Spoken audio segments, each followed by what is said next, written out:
And welcome again to Cottage Talk. I am Russ Goldman, and joining me right now, all the way in Spain, it's very late in Spain, is Steve Reynolds. In this episode, we're going to look back at Fulham's 2-1 loss to Tottenham Hotspur. It seems like a long time ago, but we'll talk a little bit about that. Later on, we will then talk about the transfer window. I'll ask Steve to give a rating from 1 to 10 on the transfer window. I'll give a rating as well. And at the very end of the show, we'll do a quick, I guess you could say, Chelsea preview. We're going to talk about Thomas Tuchel getting sacked by Chelsea. And what does that mean for Fulham? Does it give Fulham a leg up against Chelsea? It might. We'll talk about that at the end of the show. Okay. Before we do anything else, Steve, you and I talk on a regular basis. Thank you so much for joining me tonight. It is late for you. It's fine, mate. It's fine. Yeah, it's been a strange few weeks. It's been a strange week. We had the loss against Arsenal, which I thought we played very, very well. We picked ourselves up against Brighton, and as Brighton are at the moment, I think it was very, very good results. And then we played Spurs, where we were not at our best, right?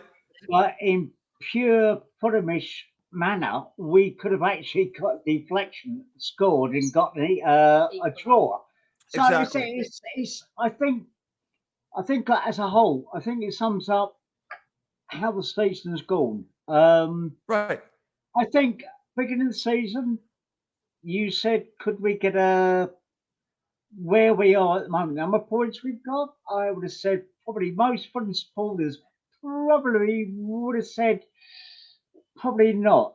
I think the games we've lost, we have been very competitive, and that is what matters. We have not rolled over it, anything along those lines. So I'm fairly optimistic, and as you well know, Russ, we've been speaking for many years. I've always been the half glass empty. But I think I think we've got a good side here. I think we've got a good manager, and I think we've got a good formation. And I think we're going to have to. I think we're going to have. We will have defeats. Yep. We might have maybe 1, 2, maybe even 3 on the trot. But I think you've got to stick with him. Certainly with Marco, because he just seems to me. He seems to get players working for him. I won't go through the Mitro saga regarding Parker. Right. I mean, obviously, if Chelsea signed Parker, great. I'm there. But I think, on the whole, it's okay. As far as we've got Tottenham, how do you look at it? Poor first half. Yep. Obviously, we had the injury to Jedi. We'll talk about that in a second. Yeah, so there was a lot going on in the first half, I think. Right. I don't think we came out the traps, as they say.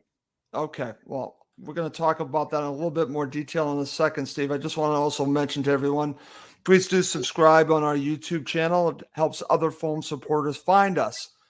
I do have to mention Cottage Talk is now part of the talkSPORT fan network.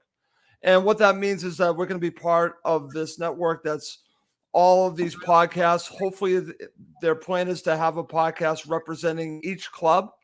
And we're just going to be part of that. And I think it's going to be something that's going to help us reach more fans of not just Fulham, but of other clubs. talkSPORT is huge, and this is a big deal for us. I've been doing the podcast now for over 11 years. And to be doing this network with talkSPORT is a huge deal for us. And I look forward to seeing where this takes Cottage Talk. So that's my big announcement that Cottage Talk is now part of the talkSPORT fan network. You'll be able to listen to it now as part of Acast.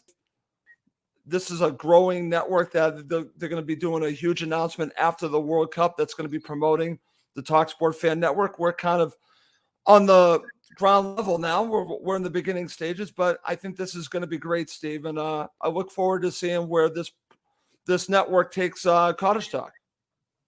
I think it gives us basically a wider audience, more interest from not mainly Fulham fans, but I think from other fans. Yep. I mean, I hate to say it, but I subscribe to Back of the Net, which is the Bournemouth podcast. Not because I particularly like Bournemouth, but I think they do a very good podcast. They I do. think on the whole, they are fairly honest in relation to how the team plays. So I think, if you look at it from that sense, I think it's good. Yeah. I think it's a good venture. Well, I hope it is too, my friend. I look forward to seeing where this takes Cottage Talk, and I'm happy to be a part of now the TalkSPORT Fan Network. Okay, Steve, before we get into talking about the last match, and we won't spend too much time because there are other topics I want to talk about. I have to share a couple comments. This is from my friend Chris Goodwin, who's a Liverpool supporter. Chris, I kind of feel for you a little bit right now. Hello, Russ. Watching Cottage Talk this evening is far better than watching the Champions League this evening. Sorry to hear that, Chris. Russ, I will just interject. Basically, the Fulham Shadow, who's not around this evening, is, as you both know, and I am also a Napoli fan. I know. You are a Napoli supporter too. I know. And I have. Sorry, Chris. By the way, I've been getting texts left, right, and centre from Emilio. So, Chris, I love your comments, but tonight I'm totally Napoli. Okay. Now, I just want to share a couple more comments. This is from our friend here, Phantom of Many Topics. When is your FFC versus CFC preview show? I'm hoping to do one either tomorrow or Friday, but again, we'll see how that goes. Just scheduling issues. Well, hopefully I will have that. But we'll also be talking a little bit of Chelsea at the end of the show. And our friend here also says Chelsea lost Tuchel, should be easy to beat at Craven Cottage. No, I don't think it's going to be easy, but I think it could be a factor in the way of Fulham, but we shall see. Let's see. And of course, Chris Goodwin at the very end says, this makes it worse. I'm sorry, Chris. I'm really sorry. Sorry, okay. mate. Okay. So, Steve, let's get into it. You kind of shared your opening thoughts on the loss, and I'll share mine. And like I said, we're not going to spend too much time on this. My thoughts of this, like you've already mentioned, Fulham have played Arsenal. They've beaten Brighton, and we're finding out that Brighton Hove Albion is a quality side. And then you follow that up again in North London facing Tottenham Hotspur, and you make them work for a victory, which they probably thought was going to be a lot easier than it should have been. And it was tough. They made it tough on them. Fulham were not at their best. You have to give Tottenham Hotspur a lot of credit for that, Steve, because they made it tough on Fulham. They had a nice setup. The way that Conte set them up really hurt Fulham, especially in the first half. But to force them to grind out a victory in the end, especially when you have the injury to Anthony Robinson, which I think changed the match, you could have gotten a point from this, Steve. Yeah, I think losing Jedi was very difficult because you had to bring on Kevin Mababu. Yep. And to be honest, there was a lot of criticism about his performance, but I'm sorry, he plays on the right, he doesn't play on the left. He did his best, and I think that's how it should stand. I think first half we didn't come out the traps. I think we could have been quite easy certainly 3-0 down if they'd taken their chances. But I think what worried me was the fact that the way their wingers pressed, with obviously you got Son, Kane sitting there, but the way they pressed forward, that left Tosin, Remy, they looked a bit exposed. I think they got together at half time, i.e., this, sorted out. Right. And I think that's why the second half, I thought we looked a lot better second half. I would say the injection of, he's going to be probably a sub most games, but I'm sorry, but Kearney, he looks so comfortable on the ball. He finds the extra space. I know everyone's writing him off, but we've written off a lot of players at Fulham for many a time. But I thought he made a difference. I think Vinicius, I think we got something there, maybe. Okay. He's chunkier. He's shorter than Muniz, Right. but he's got that centre of gravity. So I think, I'm not that disappointed, to be honest, Okay. at the end of the day. I don't know what you think, Ross. I mean, Yeah, I'm not that disappointed, Stephen. I think I'm about to give you a new nickname. Since we have the Fulham Shadow, Emilio Danello, we're going to call you the Spanish Fulham Shadow based on the fact that I can just see a little bit of you. So we're going to call you the I know. Spanish Fulham Shadow. Unfortunately, as opposed to a lot of places, being in Spain, it's still about 24 degrees. And so this is outside. I'm 4,000 feet up the mountain, so it's different. Well, Steve, I really appreciate you joining me. I have to share one more comment from our friend Chris Goodwin, who's a Liverpool supporter. To really complete my night, one of the Napoli goal scorers was an ex-Fulham player, Yeah, I Andre know. Frank Zambo. In case I knew that, so Yeah. Chris, I'm sorry about that, Chris. Really sorry about that, Chris. By the way, you got your shots on me earlier with Patriots 4th and 2, so we're even now. We're even now. Again, you were just talking a little bit about what was said on my other show. So, but thank you. And I always love the fact that you watch this, Chris, even though you're a Liverpool supporter. So thank you. Okay, my friend, let's get to this. I got an interesting question for you because you just said this to me that you're not too bothered. I'm not too bothered by this, but I've also seen this commentary on Twitter after the match, not just from one, but I'd say more than a few. So I'm going to ask you the question. Was this a wake-up call for Fulham? Was this basically saying to Fulham, listen, you're not as good as you think you are, and you could still really have a club do a number on you? I'll just get us started. Before I go to you, and I'll say this is not a wake-up call for Fulham. I would say this is a wake-up call for the rest of the league, because for me, it just solidifies that it doesn't matter who you are. Well, I should say until we see Man City, that might be a different story. But basically, it doesn't matter who you are, except we'll say Man City. We're going to give you a match. Injured. Yeah. If Holland's injured, I'm okay. Right. But that Fulham are going to make it hard on you, no matter who you are. And that, to me, is the wake-up call for the rest of the league, that you can't be expecting a very easy match from Fulham. Yeah, I mean, I think there were two aspects to it. I think one aspect will probably come on to, as you say, i.e. the people we got in the transfer window. And that was one position that was needed that we have not got. I think a lot of teams, and I'm glad, as a journalist, I'm glad to say, most journalists on the football side, we were bottom. We were out. We were going to go out. We're going to go down. End of. I think after the Liverpool game, first game of the season, and if I remember last time, I think it was Arsenal. Yes, it was Arsenal. We got stuffed. Liverpool, I think a lot of teams suddenly looked up and thought, whoa, hang on. And then that's continued. Right. We're not going to get, it's not going to be championship.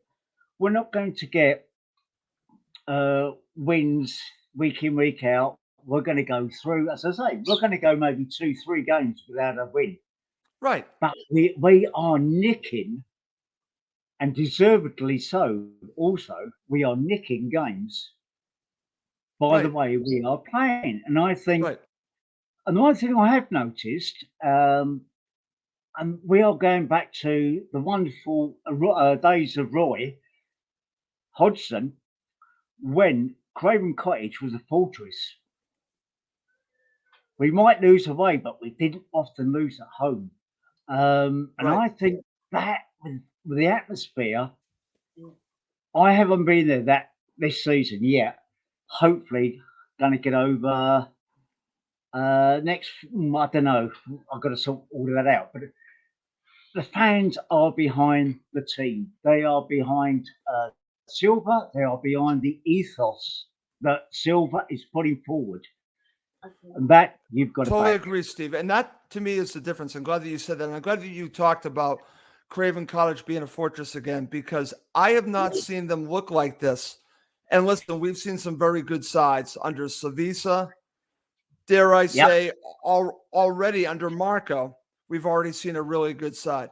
I've not seen this type of team since Roy's teams. I've not seen it. I've I actually think, messaged Dan Crawford this yeah, feeling that when teams come to Craven Cottage, they're going to know that it's going to be very difficult on them because it is now going to be a fortress again.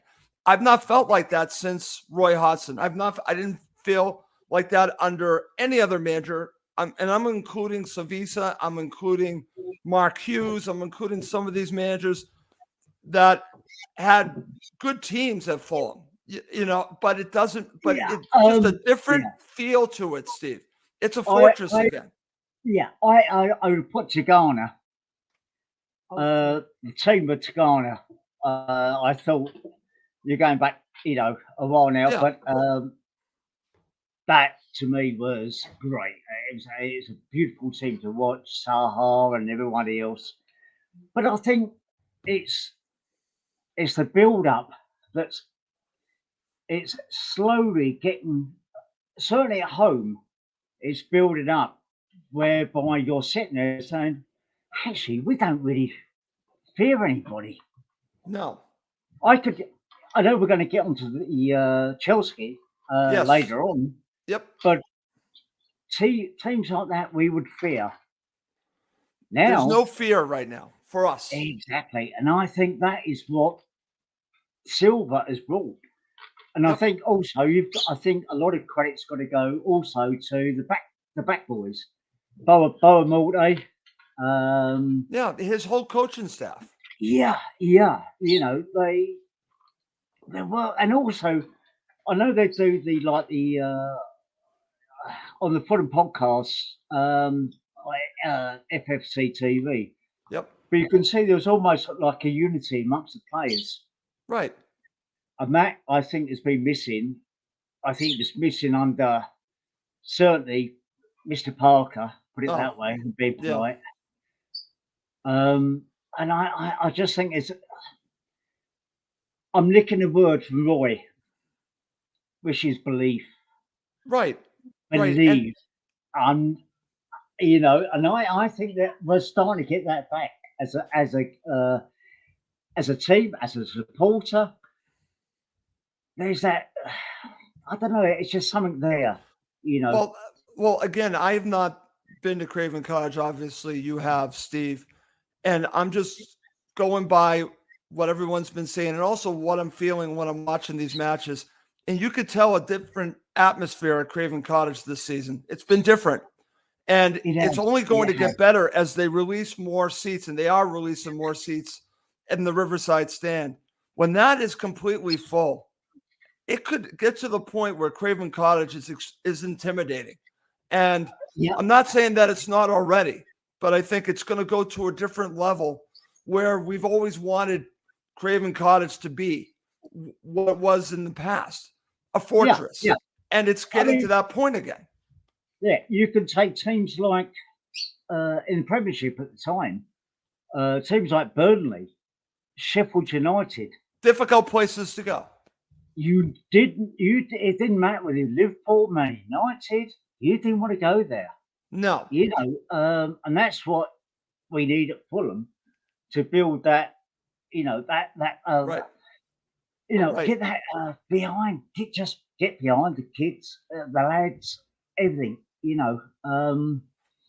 But that's why, but again, Steve, that's why I don't see this as a wake up call for Fulham with a loss to Spurs. I actually think it's a wake up call, like I mentioned, to the rest of the league, all the supporters, that you're going to be in a match, every single match with Fulham. And when yeah, you come to Craven Cottage, it's going to be even tougher on you because it really is a fortress now. yeah. I think, to be honest, I think the defining month is going to be October. Yep. The games we've got in October are going to Yep. be the defining games. Totally agree. Because Totally they agree. are a lot of games where we can pick up a lot of points. Then you've got your World Cup break, and then I think, is it March? We've got a good run in March. I think a lot of I good believe it games. is March. Yeah, but yeah, I'm happy. Okay. Good stuff, my friend.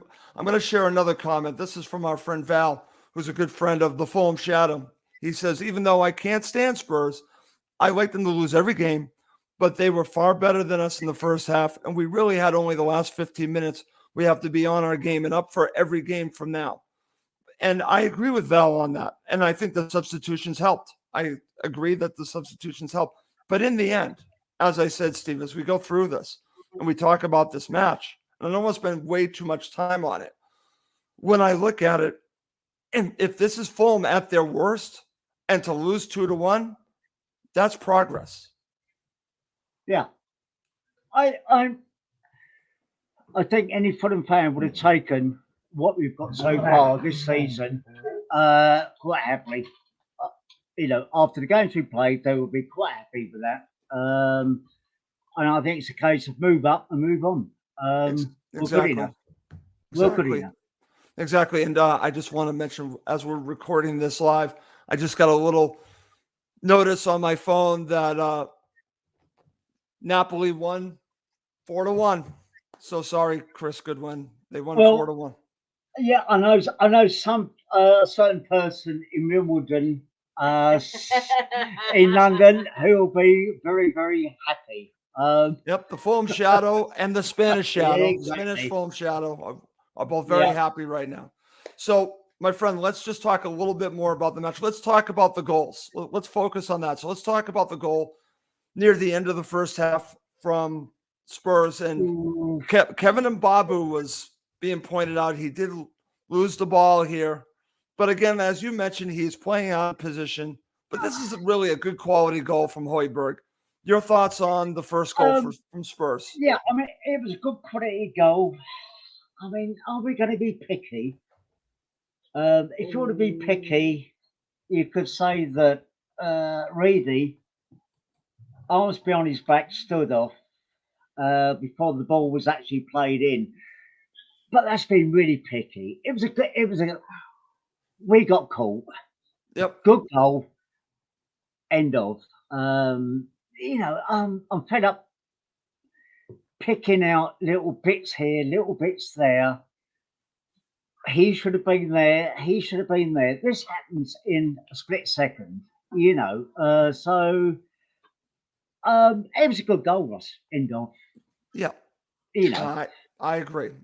So Fulham go into the half down 1-0. What were your thoughts at halftime? Half time, I think we were poor. I don't think we had any structure. I think we got called out by the attacking the wings, both Tottenham wings. They're attacking down the wings. Sessegnon, he had a great game. Good luck to him. I know people say, well, I don't care. Good luck to the kid. But I think we just got called out. I think we regrouped second half, and it wasn't quite as easy. They weren't getting that width. We stuck to the 5. The 4. Right. a lot of people would have gone with 5 on the back to try and stop the wings, but I thought we did. It's just going to be one of those games. Kane's goal. Yeah, let's talk about his goal in the second half. Yeah, I don't know. I mean, I've seen a lot of stuff on social media. Was it offside? It's From close. What I can see technically, it's his hand. In which case, it's not a part of the body. No. Yeah, it's not offside. It was close. Don't get me wrong. But I think we were stronger, more solid second half, which showed the fact we got the capacity to regroup and come forward. I mean, then you go on to Mitro's goal. Yep. And I can remember talking to you on the way home. I hadn't seen it. And I said, just watch it. And I think everyone talks about Mitro as 6 18-yard box headers, whatever, i.e. very close in. Right. And that was sublime. No two ways. That was absolute beauty. And it was just, I think it showed the confidence Mitro's got. That he had the opportunity, he saw the opening, and he went for it. Right. And I think that was one of the best goals he scored this season. I totally agree, Stephen. That was just a different class. That goal was different class, and it just shows. It was beautiful to watch. Right, it was, and we've been inundated with media, with supporters of other clubs saying, "Can he do it in the Premier League?" And I keep saying he's already done it in the Premier League.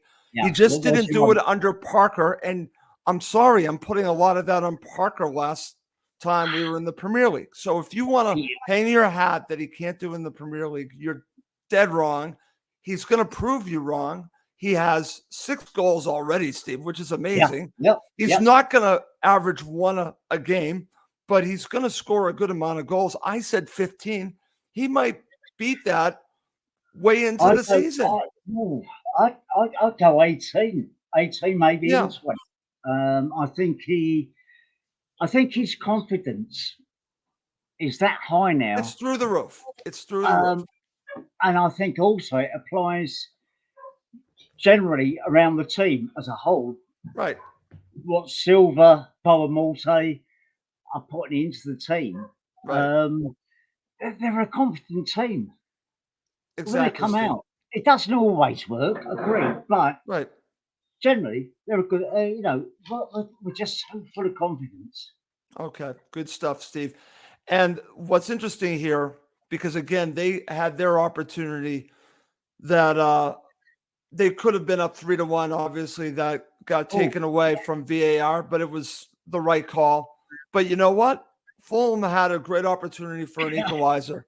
And this actually was a tremendous save. It was deflected. This was going in that top corner, Steve. It was going in.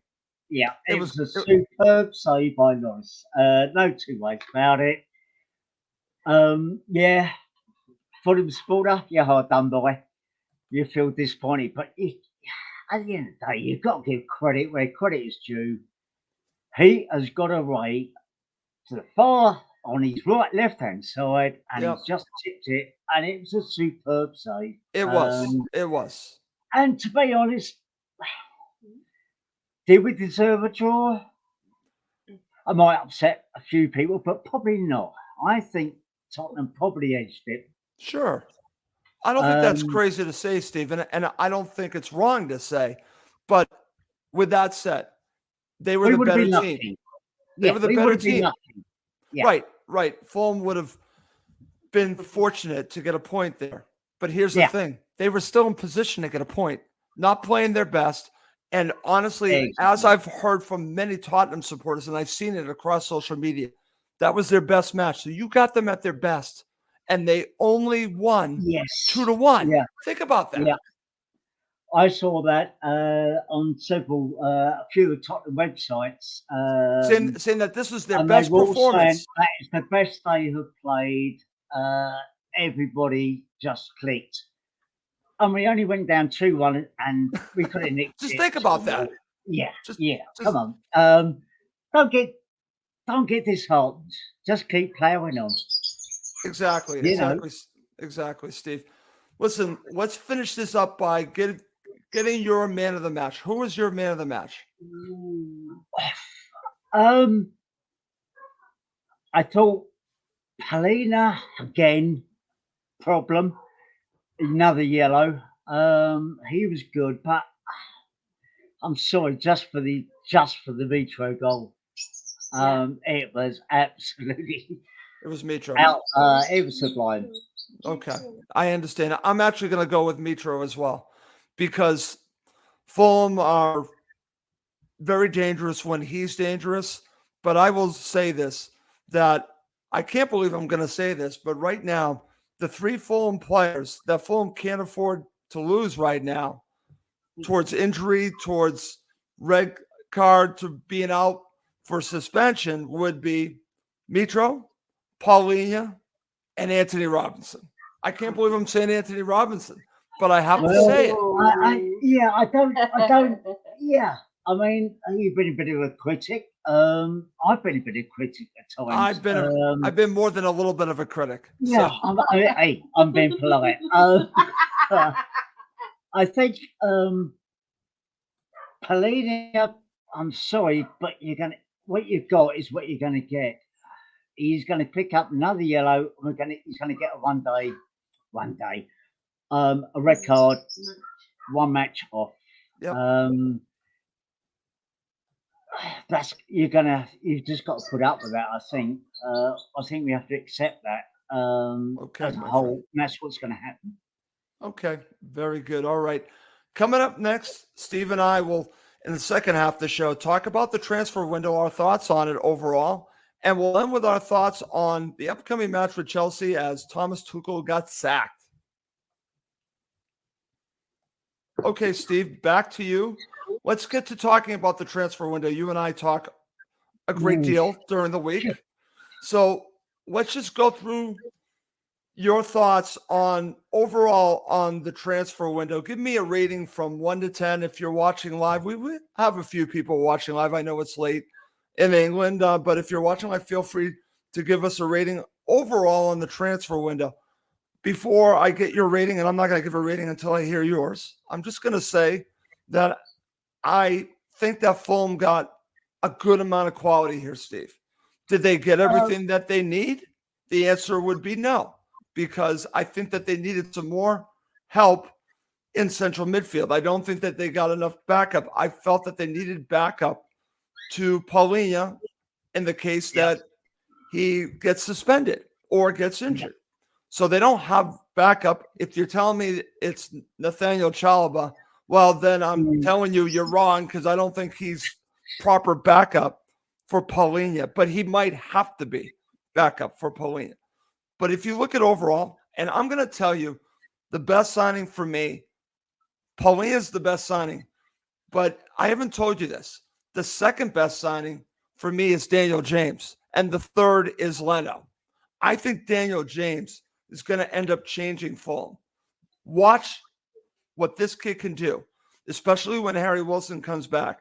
He has a point to prove. I'm telling you, he is going to light it up on the wing, and then you're going to have Harry Wilson on the other wing. I think Daniel James is going to be the second best signing of the summer. Yeah, I think the way that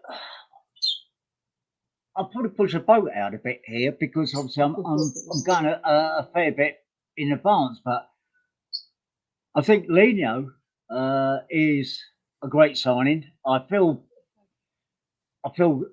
sorry for Rodak, but it is what it is. Right. At the end of the day, James, yes, I can see. Steve, he gives Fulham something that they're missing right now. Yeah, I think he's a great stopgap up towards the World Cup, when hopefully after World Cup, i.e., I think it's beginning of December or end of December, we get going again, and hopefully Solomon is back. We'll see. So that gives us that. We'll definitely have Wilson back, Right. which gives us width on the pitch. Exactly, Steve. And that's something, nothing against Bobby Decordova-Reid and Neeskens, because they're doing their job. Great servants. I love Neeskens. I love Bobby Decker, but they're not. They know their limitations. If push comes to shove, they're not silly. I think the interesting one is Kasara. Yes. Now that, to me, I would say is that doesn't look like a silver signing. I know you and I talked about this. I know we're getting controversial. We're getting controversial. I don't think that was a silver signing. Okay. A guy. Yeah, he's PSG. He was on 90,000 at PSG. Yes. Has not played for a year, and we signed him. If anybody out there has got an idea why we got him, I'm not saying he's not going to be great, but why? It seemed a strange signing. Put it that way. Okay, I think that he was not their first choice. So let's just say that. I think he was their fallback, and eventually it turned out for Mbappe. Mbappe. No, you Mark, we couldn't get them. So okay, Steve. But you know what? Let's give Kurzawa a chance. Let's see what he can do. But I agree totally. But the problem that Fulham have right now is that, and hopefully we'll find out sooner than later, the situation with Anthony Robinson. I'm saying his name again. Yes, Chris Goodwin's like you're saying Anthony Robinson. I'm saying his name again because he has become a valuable part of this team, especially defensively. So I'm hoping that he's okay. But if he's not, will Kurzawa be ready to go against Chelsea, or are you going to be forced once again to play Mbabu on the left, which again isn't ideal, and that would become a weakness. So we'll have to see how that goes. But Steve, overall, give me a rating. Give me a rating for the window. Okay, Leno, I'll probably go with 8 out of 10. I'm pretty conservative. I think James, again, I would probably go around about 7. I think Vinicius, who I've seen, I think he's got. I'll give him 7.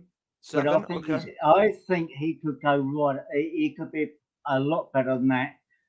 Kasara, I don't think it's fair to give him a rating. Yeah. We haven't seen him, so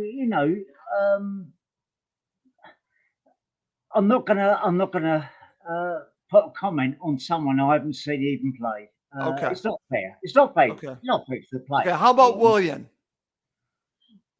Oh God! Now you mentioned that because you know as well as I do, we disagree. No, we disagree on Willian. We disagree big time. I'll give him a 5. Give him a 5. Okay. Let's move on. Let's talk about Issa Diop.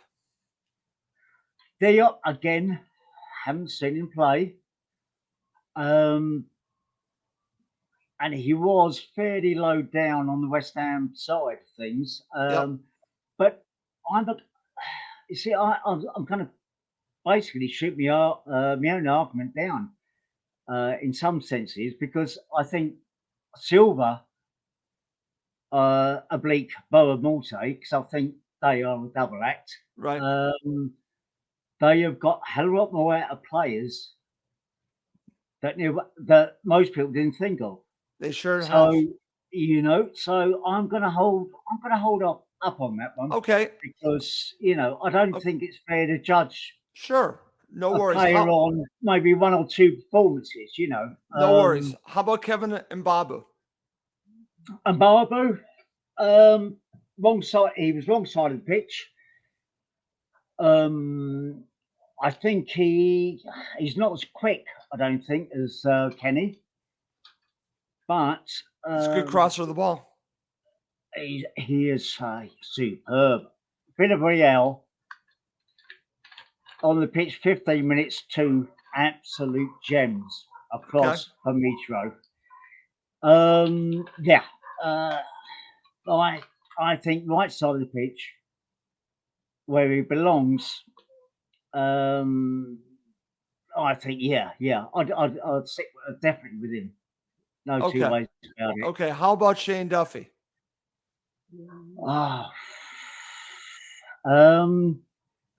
Standing. Okay, so you don't want to give a rating for him? Yeah, that's fine. No, I'm not.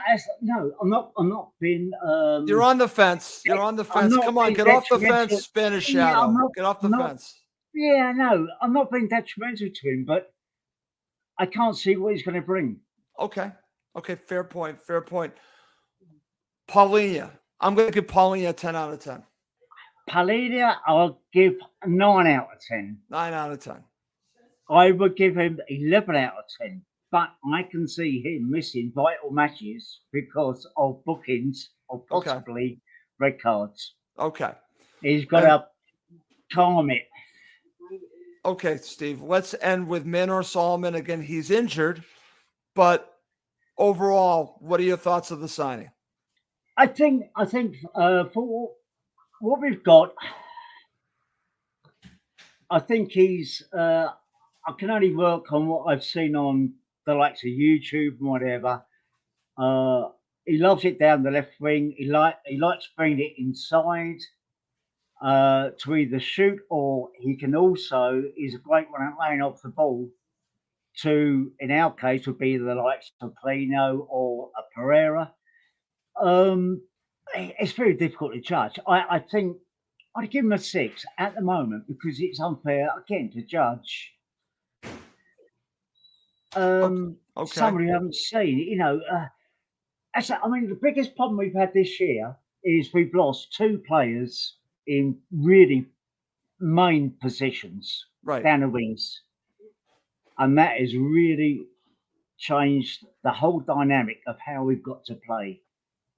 So we are, rather than the wings, we're tending to be more bring it in a little bit, towards the midfield, stuff happens. I think we've been a bit unlucky, but there you go. Okay, not a problem. Okay. The Fulham Shadow has chimed in. So, I knew he would. Okay, but here is his window. 7.5. Steve, I'm going to go for an 8 for the Fulham transfer window. How about you? I'll go 8 just to pay off Mr. Danilo. You're going to go 8, right? Yeah, just to annoy him. Okay. All right. I'm just going to share some more comments here. Let's see what we got here from Wayne Walden Solomon. He's a great player. I'll give him a 9. We'll see if that comes true. Val says, I think an 8. This is from Eric Whittle. Agree, Steve. We need wingers. Okay. Well, hopefully we have the wingers, even though Steve doesn't rate William. We'll see if we have wingers, but very good. Yeah, I just, William. What is your problem with it? Is it because he's a former Chelsea player? We'll talk about Chelsea in just a second. Is that your issue? Look, I love Chelsea with a vengeance. Okay. See, I think this is a personal issue that you have with William. I just think I just can't see what he's going to bring. At 34 years old, he has all this experience. I think he hopefully still has some pace left. If he has pace left, he's going to give you something. I can see where Silver's coming from, but I don't know. Prove me wrong, shoot me down, and I'll hold my hands up and say, Okay. Well, I hope he proves you wrong, because that would make my day. If he proves you wrong, that would make my day. Against Chelsea, okay, I'll go on my knees and kiss his boots. Okay. Okay, well, the Fulham Shadow agrees with you, Steve. I have major issues with William too. Selfish, arrogant, and not a team player. Hopefully, and proved wrong. And I hope he proves both of you wrong. That would make my day if he proves you both wrong. Yeah, Mr. Danilo can kiss his boots along with me. Oh, okay. Yeah. Okay. One last thing before we move on and we talk about Thomas Tuchel. This is from Val, and I agree with this. How much do you think Fulham have missed Harry Wilson? Yeah. I'll tell you what, I'd raise the other issue, which is slightly off park. Should we have signed Nico Williams? Oh, I are think- you really going to go back to this? I'm just putting it out there, Russ. Okay. Just putting it out there. Are you really going to go back to this? Okay. Steve has talked to me for the past 3 months about Nico Williams. So now he's doing it on the podcast. Come on, Steve. I know. I just think. I mean, he's playing. And by the way, in the background is his lovely wife. In case Yeah, anyone's yeah. wondering, Hi, Emma. Russ. No, I just think I've watched Forest, and trust me, I don't like Forest at all. Okay. But he seems to have been performing really well, and I just wonder. I mean, I think it's more of a general question. When do you stop regarding how much money you're going to pay for players?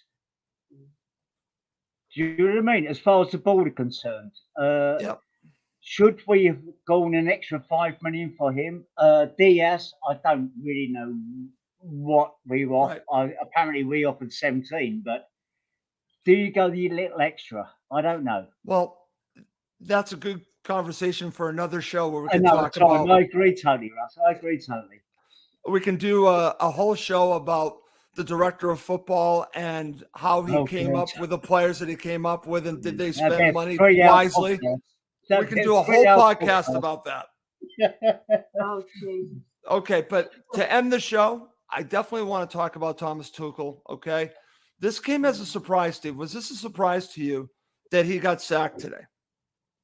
Yeah, totally. I mean,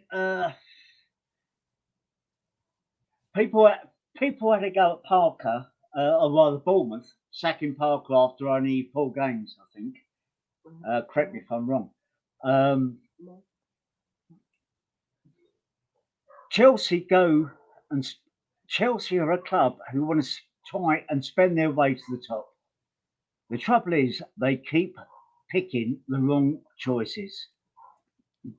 Simple as that. But again, I can't see what Tuchel. Did he lose a dressing room? I don't know. I won't get on to the fact that American owners, because again, as we've discussed many a time, Russ, it's a separate subject. But I think he's been harshly done.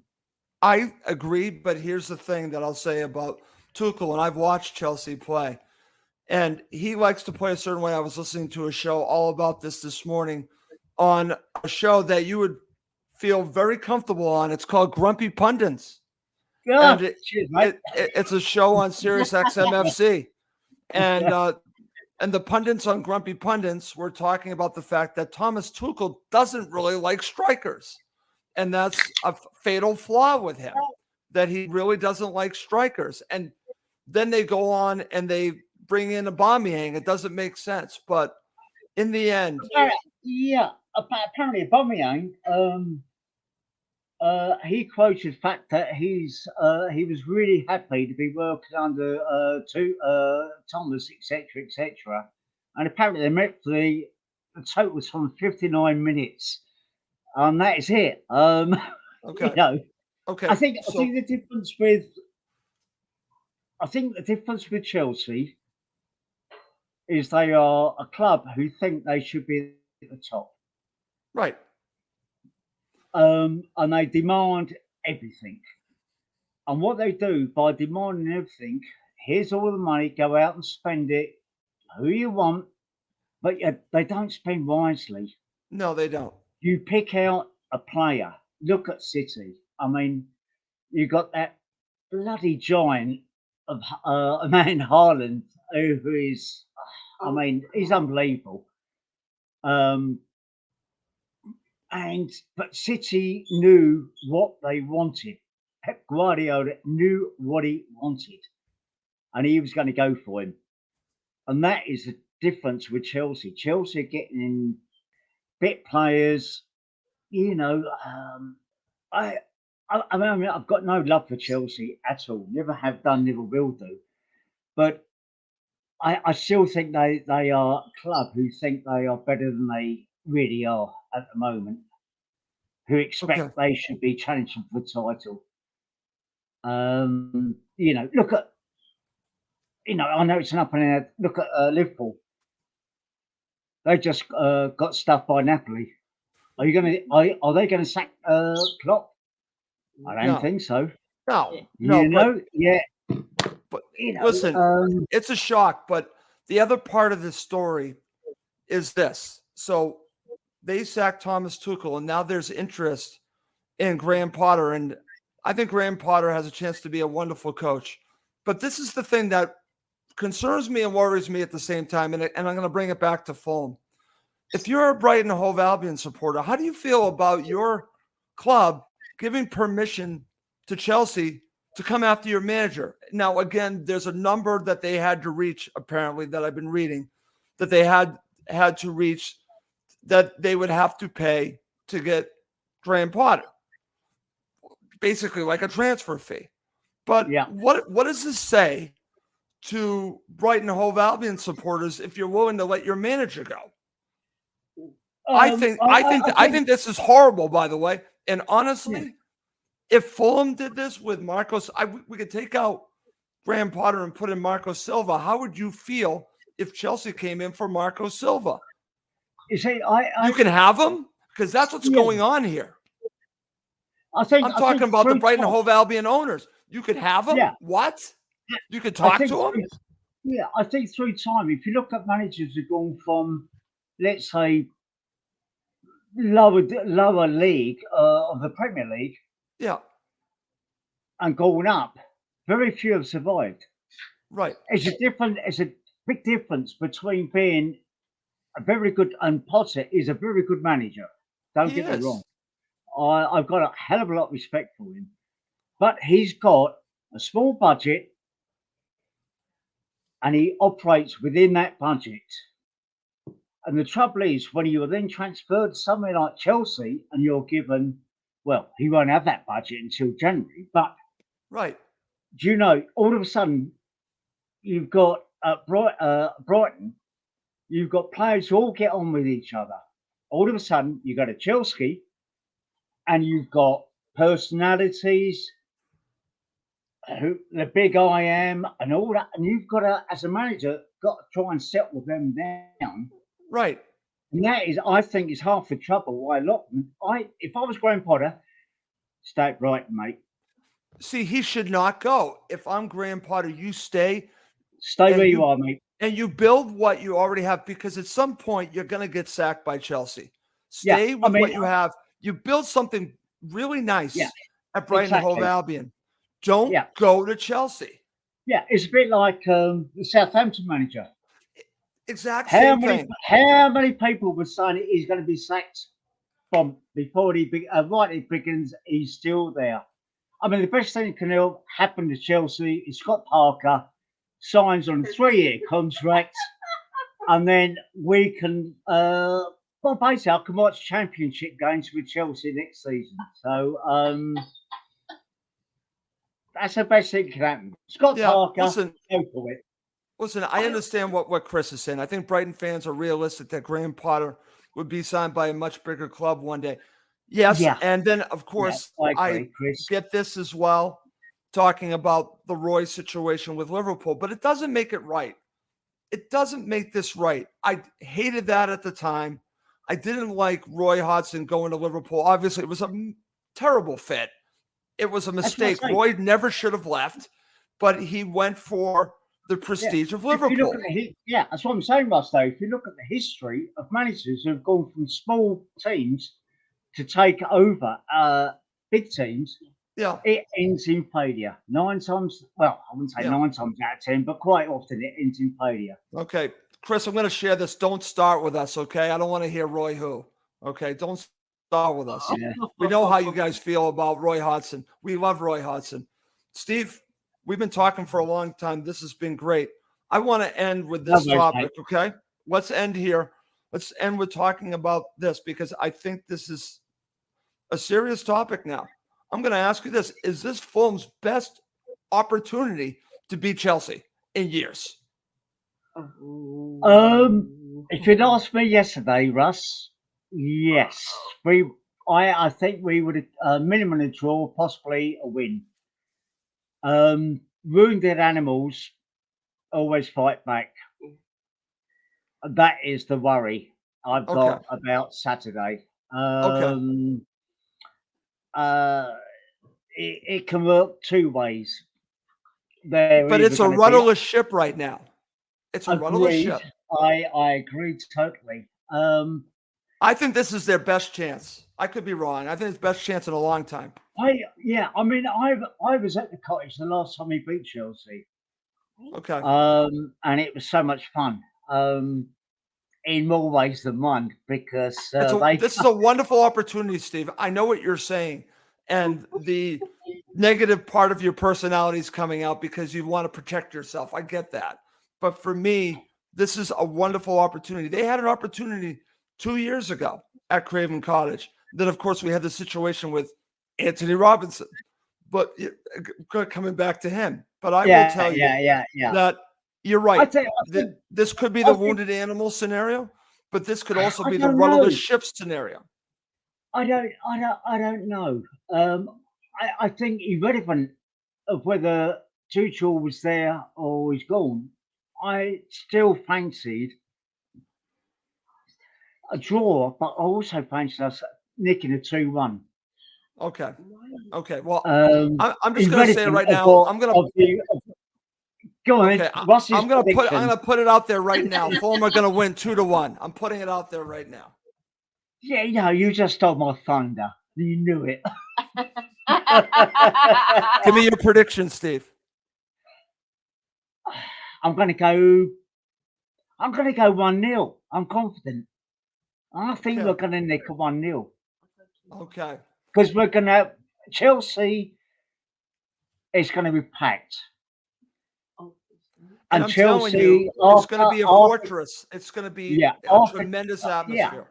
After QPR and Brentford, Chelsea are probably the next on the list. They're not our worst rivals. I think that probably comes down to it's a mixed match between Brentford and QPR. But because a lot of older Fulham supporters who might be watching, when you were young, and certainly if you're brought up in Fulham, which I was, it was Chelsea at home. You go down Stamford Bridge. Yep. Then you go down Fulham the next week. Right. Yeah. So that was how it was. I ended up Fulham because Dad was Chelsea, and my entire family were Fulham. Okay. So I had no choice. Steve, we don't need the history of Steve Reynolds right now. It's time to wrap up the show. Okay. And I'm going to share this. You're going through the Reynolds history. Val, our friend Val says, no, I hope we win, but they'll be up for this to prove they can win with a rudderless ship for whoever takes over Chelsea. That's your point. Val, I understand why you're agreeing with Steve, but Steve's actually going for a full victory. So we'll see what happens. Steve. All right. Excellent show. This has been a lot of fun. This is our first show. Hopefully, if everything goes right, that will be on the TalkSPORT Fan Network. I'm just going to mention that one last time. Cottage Talk is now part of the TalkSPORT Fan Network, and we hope it helps grow this podcast. We've been doing it for 11 years. This is a big deal for me, and I hope we see the results from that with more listeners for Cottage Talk. Yeah. One last thing. If you're watching on YouTube, push the little subscribe button Just below. See, I beat you to it. I beat you to it. Good on you, man. The Spanish Fulham shadow. I beat you to it there, my friend. All right. Well, listen, this has been a great show. Steve, have It's you been a enjoyed pleasure. yourself? It's been a pleasure, Robert. Okay. Well, I'm going to wrap up this show. For my friend Steve Reynolds, I'm Russ Goldman. Thank you as always for watching and listening to Cottage Talk.